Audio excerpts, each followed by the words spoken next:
मुझे याद है 1998 में मैं पहली बार यहां पे चुनाव लड़ा। मैं तब भी इन गली मोहल्लों में गया था।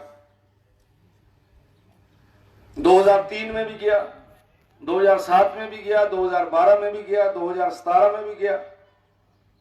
कभी कभी बीच में कोई अच्छे बुरे में जाने का मौका मिला। अक्सर लोगों में जो विषय आता था कि क्या कभी हमारी सड़क बनेगी। मैं भी इनको हौसला देता था कि बनेगी, लेकिन सड़क बने कैसे। सरकार में मैं कभी एमएलए नहीं बना। सरकार बीजेपी की तो मैं हार जाता था, सरकार कांग्रेस की है तो मैं जीत जाता था। तो काम कैसे होने। आज आप लोगों के आशीर्वाद से परिस्थितियां जो है अनुकूल हुई हैं। आज हम जो चाहते हैं वो कर सकते हैं। आज ये जो आप लोगों ने परिस्थितियां बनाई हैं, उन परिस्थितियों के कारण एक छोटे से गांव में 90 लाख रुपया लग रहा है। और इन परिस्थितियों को बनाने में यहां पे बैठे कार्यकर्ताओं का महत्वपूर्ण योगदान है। आप सब लोगों के योगदान से ये सब कुछ हो रहा है। आज आप जिस तरफ देखते हैं, कोई भी बात करते हैं, ऐसा लगता नहीं है कि यह बात पूरी ना हो। और ये तभी हुआ है जिस समय हम सब लोग एक टीम के नाते काम कर रहे हैं। याद करिए वो दिन, विपरीत परिस्थितियों में हम लोगों ने काम किया। जब एक तरफ झंडा लेके हम चलते थे और दूसरी तरफ झंडा लेके सुरेश चलता था। कोई टाइम था वक्त ऐसा नहीं था। हम सोचते थे सुरेश को कैसे रगड़ना है, सुरेश कहता था विक्रम को कैसे रगड़ना, ये चला रहता था। आज परिस्थितियां बदली हैं। ये परिस्थितियां इसलिए बदली हैं कि कोटरा के आसपास के 20-25 किलोमीटर के रेडियस में हर किसी को लगता है कि यह व्यक्ति अपना है, अपने परिवार का है, हमारा भाई है, काम करने वाला व्यक्ति है। ये परिस्थितियां इसलिए बनी। हरवंश लाल कालिया जी ने काफी बातें यहां पे की आपके साथ, लेकिन अगर ये परिस्थितियां आज बनी है तो इन परिस्थितियों को हमारे कार्यकर्ताओं को पचाना पड़ेगा। आज वही जंडोर है जिसमें श्री अनुराग ठाकुर जी को कितना लीड मिली, कहां चले अभी, कितने मिली एमपी में? 542 की लीड मिली है। जसवा परागपुर में सबसे ज्यादा। और जब मैं हारता था तो सबसे ज्यादा कांग्रेस की लीड यहां होती थी। इसलिए परिस्थितियां बदली हैं। अगर परिस्थितियां बदली हैं तो उस परिस्थितियों का लाभ लेने की कोशिश करिए। मुझे उस समय दुख होता है जिस समय मेरा ही कार्यकर्ता ये बोलता है। एक दूसरे के साथ नहीं बनती है, लेकिन विक्रम के साथ तो आप सबकी बनती है ना।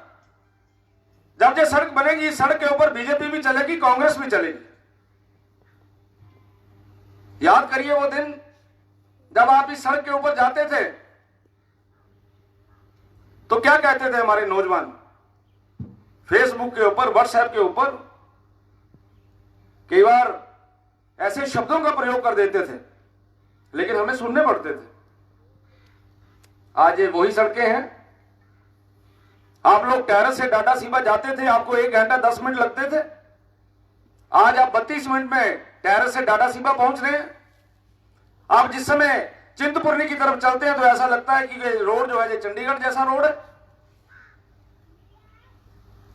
आपके बिल्कुल पड़ोस में 62 लाख रुपए का पुल बन रहा है स्वां के ऊपर। और मैं गया पीछे अभी थोड़े दिन पहले। ये दिमाग भी तभी चलता है जिस समय डेवलपमेंट होती है। आज गांव में रहने वाले हर किसी को यह लगता है कि मैं उस पुल के साथ कैसे जुड़ना है। पहले तो यह होता था कि एक सड़क पक्की हो जाए, आज ये लगता है कि पूरे का पूरा गांव उसके साथ कैसे पहुंच सकता है। अभी पटियाल बस्ती वाले सभी मेरे समर्थक हैं, मेरे कार्यकर्ता हैं, मेरे रिश्तेदार भी हैं, वो कहते हैं हमारे गांव में आइए।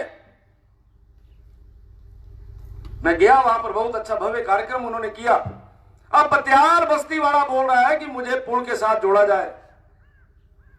जब पटियाल वालों की बात सुनने लगा तो गुमी वालों को भी आवाज आई कि महाराज हम भी हैं थोड़ी दूर पे, हमें भी जोड़ो। और आज एक नई आवाज आ गई है कि हमें भी जोड़ो। इन सुखद परिस्थितियों को लाने के लिए आप लोगों ने बहुत ही महत्वपूर्ण काम किया है।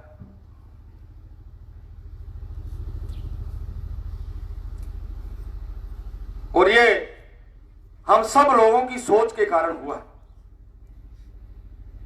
और मैं देख रहा था कि हमारे इसी क्षेत्र के साथ साथ ये 92 लाख की सड़क ये है, चिंतपूर्णी से तलवाड़ा की सड़क को ठीक किया गया, 2 करोड़ 40 लाख रुपया उसके ऊपर खर्च आया है।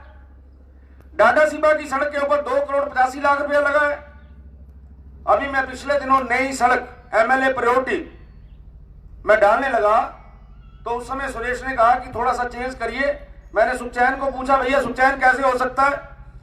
अब थोड़ा सा कसर रह गई है कि जिस समय हमने दड़म की तरफ से बाड़ी को जाना हो तो सड़क नहीं है।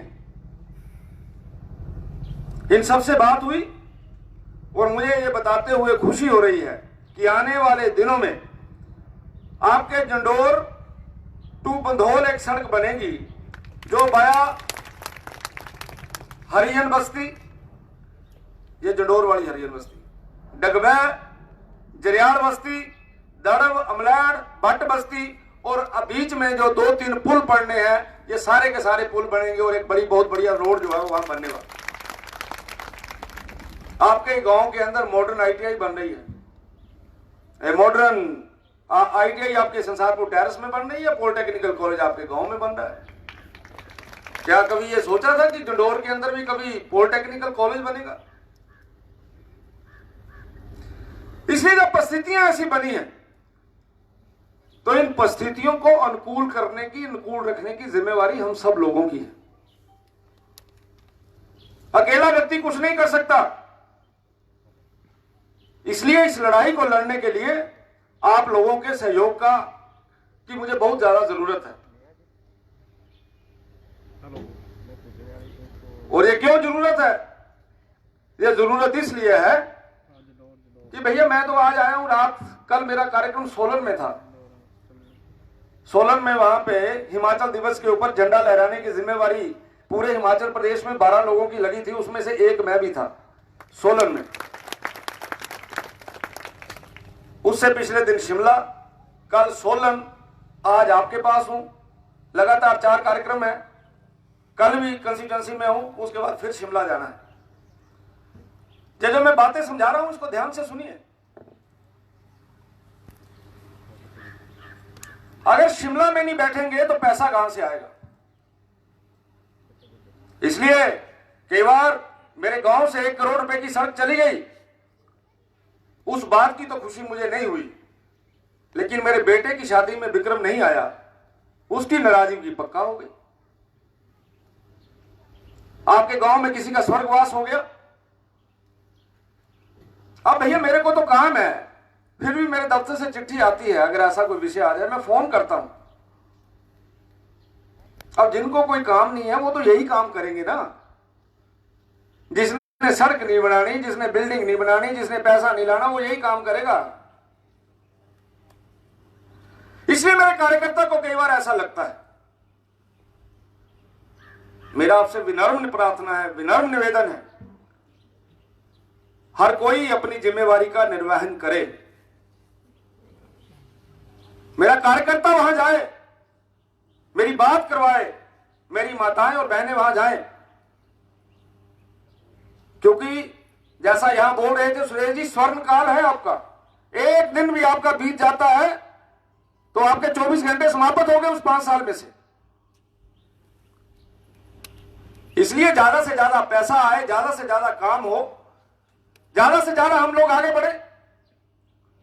यह तभी हो सकता है जिस समय हम सब लोगों के अंदर समन्वय है, कोऑर्डिनेशन है। काम करने में मैंने कोई कसर नहीं छोड़ी। मुझे नहीं लगता काम के कारण से आप लोगों को कोई प्रश्न चिन्ह लगाए। आज ऐसे ऐसे गांव आप लोगों की रिश्तेदारियां होंगी, मेरे मित्र वहां से आए हुए हैं, बैठे हैं उस गांव से। आज आपको झुरनी मोड़ से जाबरियों के घर में जाना है, नंगल को जाना है, बस्सी को जाना है। 4.5 करोड़ रुपए की नई सड़क बन रही है। आने वाले 1 साल के अंदर वहां सड़क बनकर तैयार हो जाएगी। किसने सोचा था कभी कि जंगल में भी सड़क जाएगी? हमने कोई कसर नहीं छोड़ी है। इसलिए गांव में बैठे बैठे आप लोगों का कोई क्रिटिसाइज करता है, पार्टी के बारे में बोलता है, विक्रम के बारे में बोलता है, तो आप है ना मेरे वकील। आप चुप करके अगर बात सुनेंगे तो आपसे बड़ा पापी कोई नहीं होगा। आप लोगों को दम के साथ वहां बात रखनी है। अगर मेरी किसी बहन को चूल्हा मिला है, किसी मेरी बहन को सिलेंडर मिला है, तो उसे डंके की चोट पे जो बोलना होगा कि ये जयराम ठाकुर सरकार ने दिया है, ये विक्रम ठाकुर ने हमें दिलवाया है, बोलना पड़ेगा उसको। आप नहीं बोलेंगे तो बहुत चोर बैठे हैं। अगर किसी ने घरे ते बाहर दे सिलेंडर चुकी के कांग्रेसी मित्र अंदर रखी था, उन्हें उदे भी पैसे वसूलने, उन्हें कहना वोट मिंजो पाई जा, मैं परसों चो तेरा सिलेंडर रखा है अंदर। इसलिए इन सारे विषयों को लोगों के बीच में लेके जाइए। 90 लाख रुपए का आपका सड़क बन रही है, जहां जितनी माताएं और बहनें भाई बैठे हैं, कोई घर ऐसा नहीं रहना चाहिए जिस घर में ये पता ना हो कि ये सड़क कौन बना रहा है, सड़क कब बन रही है। हिंदुस्तान को आजाद हुए 70 साल से ऊपर हो गए, प्रदेश को बड़े 50 साल हो गए पिछले कल, और आपके गांव की सड़क आज बन रही है, शुरुआत हो रही है। और मैंने विभाग से पूछा था कि ये सड़क कब तक बनेगी, तो उन्होंने कहा है 6 महीने के अंदर अंदर इसका काम पूरा हो जाएगा। मैं विभाग से निवेदन करना चाहता हूं, अगली बार जिस समय चुनाव हो, वोटें लेने जाना पड़े, वैसे तो आना नहीं चाहिए उस गांव में जिस गांव में इतना बड़ा काम हुआ है, आप लोगों को ही ये काम करना चाहिए। लेकिन फिर भी मैं मानता हूं कि वोटों लेने के लिए पक्की सड़क हो जाएगी पूरी साहब या नहीं होगी? हैं? मरवांदे मत। पक्की सड़क पे आऊंगा मैं नारी में जाता था वोटें मांगने के लिए। कहां बैठी है नारी की प्रधान? हाँ, इनके गांव में जाना, ये रिक्की यहां बैठे हैं, इनके गांव में जाना, इनके पूरे परिवार के लोगों ने मेरे साथ लड़ाई लड़नी। आप जाके आइए आज नारी में, 1 करोड़ रुपए में सड़क पक्की हो गई है और लगभग 1.5 करोड़ रुपए में उस खड्ड के ऊपर पुल बन रहा है। नारी में भी मैं उस पुल के ऊपर से आऊंगा वोटें मांगने के लिए। इसलिए यह सुखद स्थिति बनी है जिसके बारे में मैं आप लोगों के बीच में चर्चा कर रहा हूं। मैं मानता हूं छोटी मोटी बातें रह जाती हैं, व्यक्तिगत तौर पे किसी की कोई चीज रह गई होगी, मैं मानता हूं, लेकिन अगर किसी का व्यक्तिगत तौर पे कोई चीज रह गई है तो उसके लिए इतनी बड़ी सजा दे देंगे क्या आप लोग? हम लोगों को एक आदत है, एक बार वोट डालना, दूसरी बार नहीं डालना। एक बार बड़ी जिंदाबाद जिंदाबाद करनी और अगली बार कहना मैं तेरा दिमाग करना ठीक हूं। हाँ, इधर जरा दिमाग खराब होया, मैं कर गाई कि ठीक करना। अरे गल क्या हुई नारा? परसों चौथ चले, बड़ा भारी मंत्री बनया, गड्डिया बैठे कर कन्ने ना फोन लाया, मैं नमस्ते की, जवाब ही नहीं दिता। यह करता मैं दिमाग ठीक। ओ भैया, इतनी छोटी सी बात के ऊपर 300 करोड़ रुपए के प्रोजेक्ट आपके पूरे जसवा प्रागपुर में चल रहे हैं, इतनी बड़ी सजा तो मत दो ना। और मैं तो ये चाहता हूं, चाहे कस्बा कोटला है, कोटला बेड़ है, जंडोर है, अमरो है, 90% से ज्यादा वोट भारतीय जनता पार्टी के पक्ष में जाना चाहिए। और ये होगा तभी जिस समय हम सब लोग एकजुटता के साथ बात करेंगे, हम अपने छोटे छोटे मोहल्लों के बारे में चिंता करेंगे। भाई घूमी वाले अब क्या बात चाहते हैं? ये जो आपका ये जो हमारा मोहल्ला है, इसके लिए और क्या किया जा सकता है? आपके हरियर बस्ती की तरफ जाइए, आप वहां पे सेरिकल्चर की इतनी बड़ी बिल्डिंग बन गई, 40 लाख रुपए का काम वहां लगा है, सोलर लाइट वहां लग जाएंगी, पक्की हो जाएगी सड़क पूरी की पूरी। तो हमने तो फुल रूप से, पूर्ण रूप से इसको डेवलप करने के लिए हमारी ये चिंता है। लेकिन आपसे मेरा निवेदन यही है कि हमारे पास जो समय रह गया है, चाहे बुजुर्ग हैं, उसमें नौजवान हैं, माताएं हैं, बहनें हैं, हम सब लोग अपने अपने इलाके की जिम्मेवारी निभाएं। और ये एक ऐसा क्षेत्र है जिस क्षेत्र में हमारे जो पहले 34 पोलिंग बूथ हैं, वहां से भारतीय जनता पार्टी 4000 से ज्यादा वोटों से जीतती है। पिछले 3 इलेक्शनों में उन्होंने इस प्रकार का कमाल करके दिखाया।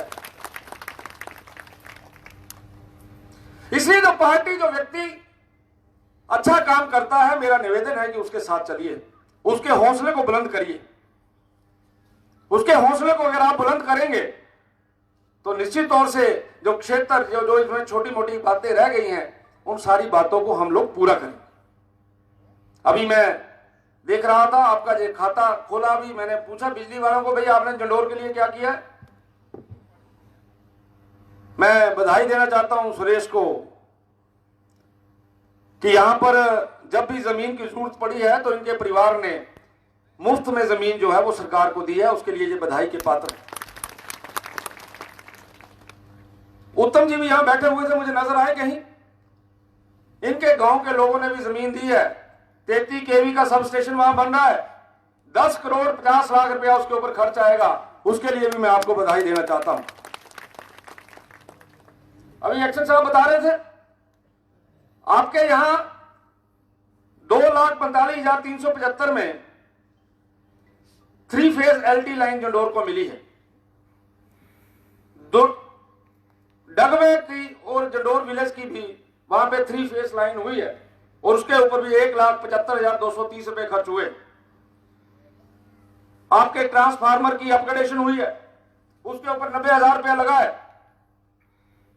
कोई ऐसा विभाग नहीं है जिस विभाग ने आपके लिए काम नहीं किया। और मैं देख रहा था आपके गांव में एमएलए का पैसा, डीसी का पैसा, ये दोनों पैसे मिला के अगर आपके गांव की डेवलपमेंट के लिए, अलग अलग रस्तों के लिए, सड़कों के लिए जो पैसा आया है गांव में, वो आया 33,68,700 रुपया। जंडौर की बात कर रहा हूं।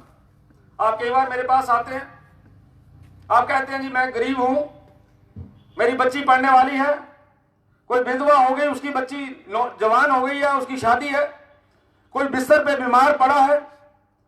तो मैं देख रहा था केवल और केवल जंडौर में जो मुझे ग्रांट मिलती है, जो मुझे पैसा बांटने को मिलता है, उस पैसे में से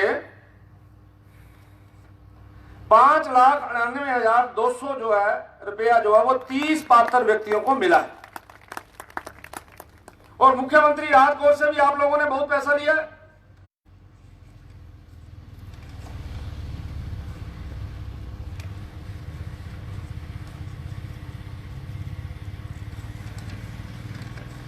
और आपके गांव में 10 लोग ऐसे हैं जिनको माननीय मुख्यमंत्री जी ने पेंशन लगाई है, जिनकी उम्र 70 साल से ऊपर है। 10 लोग ऐसे हैं जो इसमें ऐड हुए हैं। और माताओं बहनों को तो एक और नई खुशखबरी दे रहा हूं। माननीय मुख्यमंत्री जी ने जो इस बार बजट पेश किया है, उसमें उन्होंने कहा है महिलाओं की आयु 70 से ऊपर ना मानी जाए। महिलाएं जो 65 साल से ऊपर है उसको भी वृद्धा पेंशन लगेगी। ये भी मैं आपको खुशी की बात बता रहा हूं। तो इसमें काम करना चाहिए।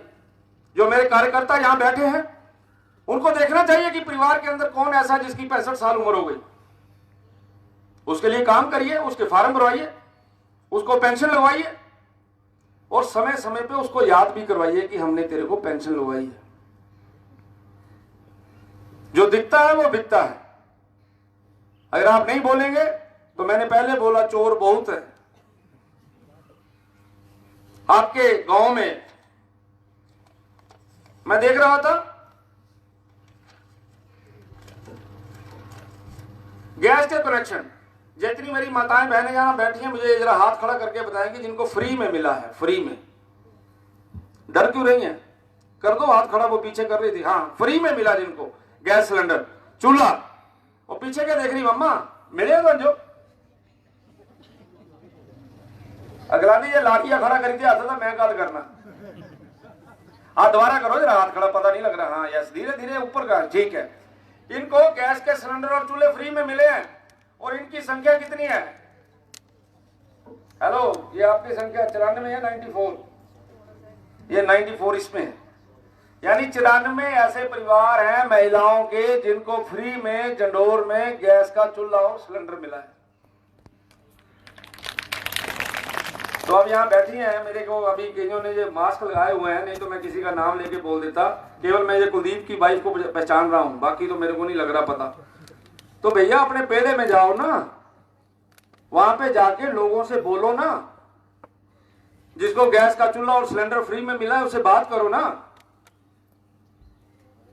जिसको पेंशन लगाई है उससे बात करिए ना, जिसको सहारा योजना के अंतर्गत पेंशन लगी है उससे बात करो ना। केवल एक प्रदेश ऐसा है, केवल एक मुख्यमंत्री ऐसा है कि अगर कोई अध्ययन के कारण किसी पेड़ से गिर गया, किसी बड़ी बीमारी का शिकार हो गया, तो उसको भी सहारा योजना के अंतर्गत पेंशन लगाई है 3000 रुपया। और आपके गांव में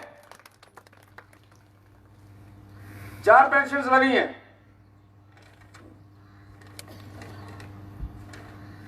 सहारा योजना में 3 लगी हैं। Shrimati Rajkumari wife of Shri Khushiram, miss Shivani, Shri Bhisham Singh, miss Amita Devi, doctor of Shri Harvanshlal, इन लोगों को सहारा पेंशन मिली। इसलिए मुझे ऐसा लगता है कि हम सब लोगों को इन सारे विषयों के ऊपर बातचीत करनी चाहिए। और आपका अच्छा है, प्रधान अच्छे हैं, और जो प्रधान यहां बैठे हैं, मैं बार बार बोलता हूं, कितने प्रधान बैठे हैं जरा हाथ खड़ा करें। प्रधान 1 2 3 4 5 6 7। ये देखिए, ये जो सुरेश ने अपनी पंचायत में काम किया है, इन्होंने अभी आपका काम आएगा, शुरू होगा अभी थोड़े दिनों में। ये जो मैं बार बार मनरेगा की बात करता हूं, उसमें रजिस्ट्रेशन करवाइए ज्यादा से ज्यादा, आप लोगों को बहुत बड़ा लाभ मिलेगा। और मेरा आप सबसे यही निवेदन है, ये सारी बातें क्यों बोलनी पड़ रही हैं? ये सारी बातें इसलिए बोलनी पड़ रही हैं क्योंकि ये अति आवश्यक है, आप लोगों को पता लगे कि सरकार क्या कर रही है। बहुत अच्छा बोला राजकुमार जी ने। मैं डरता भी हूं जब आपको स्टेज पे बुला लेता हूं, ये मेरा ही ना नंबर लगा दें, लेकिन आपने बड़ा अच्छा आज बातें रखी यहाँ पे। अगली बार आपको मैं ज्यादा टाइम दूंगा। IPH वाले आए हैं कोई? एक भी नहीं आया, वो कहीं इंटरव्यू वगैरह चल रहा है उनका, उधर तो नहीं है सारे। हाँ ये नोट करके रखो जो तरसेम ने बोला है। अच्छा हाँ, वही क्यों नहीं पानी क्यों नहीं डालते उसमें? ये कुछ जो अभी बता रहे हैं मेरे को, यहाँ पे टैंक बना है पिछले 2 साल से 3 साल से बना, और उसमें पानी नहीं डालते आप लोग। नहीं तो वो झूठ बोल रहे हैं। वैसे 2 तो भरते हैं ना साथ में ना जी, उसका हिसाब नहीं 2 तो भरते आधा घंटा पानी आता सारा उसमें। 2.5 साल हो गए हैं उसका, तो है खाली। तेरे को अपने आप पता है कि ये ठीक बोल रहे हैं या गलत बोल रहे हैं? नहीं 2 तो भरते हैं ना जी। 2 तो पहले 2 भरते हैं, वो तो बोल ही रहे हैं। तीसरा क्यों नहीं भरता? तीसरे को कनेक्शन क्यों नहीं दिया? बनाया क्यों अगर कनेक्शन नहीं देना था? 3 साल हो गए उसको। उस पर इमीडिएटली काम करिए। नया मोटर पंप मांग लिया ना सर। जो भी आपको चाहिए भाई, कोई भी विभाग यहाँ बहाने ना लगाए। किसी को भी मैं एक पैसे के लिए इनकार नहीं करता हूँ। आप लाख मांगते हो, करोड़ मांगते हो, 10 करोड़ मांगते हो, पैसा देता हूँ। इसलिए मैं ये बात नहीं सुनना चाहता कि वहां पे मशीन नहीं आई। अगर मशीन नहीं आई है तो आपकी नालायकी के कारण नहीं आई है। हमारी तरफ से किसी चीज की कमी नहीं है, इसलिए इसको ठीक करिए। अभी पानी नहीं आया, आगे क्या करे? गर्मी में बात दूसरा नया पंप भी मांग लिया। तरसेम आप पोलिंग बूथ के अध्यक्ष हो, आपने बात रख दी, अब उतनी बात रखो ना। अगर आप ज्यादा रखोगे तो लोग सोचेंगे कांग्रेसी है कोई बीच बैठे हैं। कार्यकर्ता के नाते हमें काम करवाना है, और मैं बार बार बोलता हूं हर जगह, कार्यकर्ता लोगों के पास जाए, लोगों की बात सुने, लोगों की क्या समस्या है उसके बारे में चिंतन करे, और साथ साथ में कार्यकर्ता ये बताए कि पार्टी क्या कर रही है, मंत्री क्या कर रहा है, ये विषय भी लोगों के पास आप लेके जाए। और मैं लगातार आप लोगों की सेवा में लगा हूं, और लगातार काम में लगा हूं। मैंने कोई एक दिन आराम नहीं किया है, लगातार आप लोगों की सेवा में लगा हूं। और लोग, पहले तो कोई नहीं जानता था कि जसवां परागपुर भी कोई है ब्लॉक, लेकिन आज लोग अगर कांगड़ा में बात करते हैं, अगर हिमाचल प्रदेश में बात करते हैं, तो बात करते हैं कि जसवां परागपुर भी एक विधानसभा क्षेत्र है, एक अच्छा विधानसभा क्षेत्र है, यहां काम हो रहे हैं। और इसके लिए आप लोगों ने खून पसीना लगाया है, आप लोगों ने एक लंबी तपस्या की है। इसलिए मुझे ऐसा लगता है कि हम सब लोगों को मिलकर आगे बढ़ना चाहिए, हम सब लोगों को मिलकर इसके लिए मेहनत करनी चाहिए। कईयों ने उम्र गवा दी अपनी, बुजुर्ग हो गए, लेकिन कभी मंत्री नहीं देखा। और बहुत से लोग ऐसे हैं जिन्होंने नहीं देखा। और ये तो मेरे साथ यहां ये बैठे हैं उपेंद्र डैनी जी, आपने तो देखे मैडम, राज्य मंत्री थे वो, कैबिनेट कभी कोई बना ही नहीं। जसवा में तो देखा था, परागपुर वालों ने ना राज्य वाला देखा ना कैबिनेट वाला देखा। और हम लोग भाग्यशाली हैं कि हम ये सारी चीजें देख रहे हैं, और हम ये देख भी रहे हैं कि कोई मंत्री बनता है तो होता क्या है, उसके कारण से क्या क्या बदलाव आते हैं। इसलिए मेरा आप सबसे निवेदन है, और मेरा ये निवेदन, क्योंकि मेरे को बार बार आप लोगों से मिलने में दिक्कत रहती है, ऐसे ही कार्यक्रमों के माध्यम से मैं आप लोगों से मिलता हूं। मेरी आपसे निवेदन है, हाथ जोड़कर निवेदन है कि इस बार जितना भी हमारा ये क्षेत्र है, इस क्षेत्र में हम डटकर मेहनत करें। और एक बात और क्लियर बता देता हूं, हिमाचल प्रदेश में 2022 में श्री जयराम ठाकुर जी की ही सरकार बनेगी, ये मैं आपको बता देना चाहता हूं। क्यों बनेगी? क्योंकि कांग्रेस के पास कोई नेता नहीं है, कांग्रेस बिखराव की स्थिति में है। कांग्रेस का पूरे देश के अंदर बोरी बिस्तरा बांध दिया लोगों ने। आप रोज टेलीविजन देखती होंगी, क्या हाल किया हुआ है ममता बनर्जी का। सत्ता जा रही है, कैसे रो रही है। और श्री नरेंद्र भाई मोदी जो हमारे देश के प्रधानमंत्री हैं, आप उस पार्टी की कार्यकर्ता हैं, आप उस पार्टी के कार्यकर्ता हैं जिसने इस देश को एक दिशा दी है। आज पूरे हिंदुस्तान में नहीं, पूरे विश्व के अंदर कोई अच्छा काम करना है, कोई अच्छी सलाह लेनी है, तो लोग मोदी जी के पास आते हैं। आपके नेता का नाम है, आज आपके नेता के कारण से ही आज हम जिस महामारी से लड़ाई कर रहे हैं, आज यही देश नहीं तो कटोरा लेके खड़ा होता भीख मांगने के लिए कि हमें वैक्सीन दो, बाहर से वैक्सीन आना चाहिए।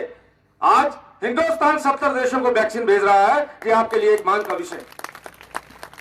आप उस पार्टी के कार्यकर्ता हैं जिस पार्टी ने आप लोगों को जीते जी ये दिखाया कि राम जन्म, जहां राम का जन्म हुआ वहां राम का मंदिर बनना चाहिए। जम्मू और कश्मीर के अंदर धारा 370 को खत्म कर दिया। अच्छे काम अगर किसी ने किए हैं तो आदरणीय श्री मोदी जी ने किए हैं। दूसरों की हालत तो बड़ी खराब है। कभी आपके टेलीविजन के ऊपर कांग्रेस का लीडर नजर आता है तो बच्चे चैनल चेंज कर देते हैं, करते हैं या नहीं करते। और अगर मोदी जी भाषण दे रहे हैं, अगर किसी बच्चे ने गलती से चैनल चेंज कर दिया तो जो बुजुर्ग है वो डांग ले लेता है, तो ये ठीक लगा हुआ है, इसको देखने दो मुझे। इसलिए आपको इस बात के ऊपर प्राउड करना चाहिए कि हम उस पार्टी के कार्यकर्ता हैं जिस पार्टी का प्रधानमंत्री श्री नरेंद्र भाई मोदी हैं, जिसके मुख्यमंत्री श्री जयराम ठाकुर हैं। तो आइए हम सब लोग मिलकर पार्टी को आगे बढ़ाएं, पार्टी की नीतियों और कार्यक्रमों को आम जनमानस के बीच में लेके जाएं।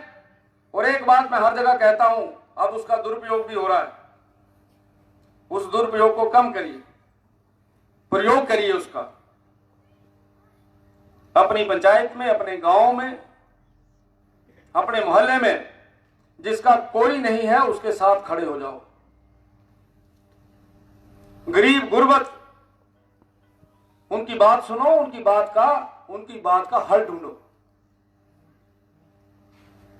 और निश्चित तौर से अगर हम सब लोग इस काम में लगेंगे पार्टी का कुनबा भी बढ़ेगा, पार्टी भी आगे बढ़ेगी। और आप तो बड़े भाग्यशाली हैं। डैनी आए हैं मेरे को यहां रुपेंद्र मिलने के लिए, 70 किलोमीटर से आए हैं एमएलए को मिलने के लिए, मंत्री को मिलने के लिए। आप तो अपनी छत के ऊपर से आवाज देते हो तो जोड़ को पहुंचती है आवाज। आपके अपने परिवार का व्यक्ति हूं, आपके अपने घर का व्यक्ति हूं, और अपना अपना होता है, पराया पराया होता है।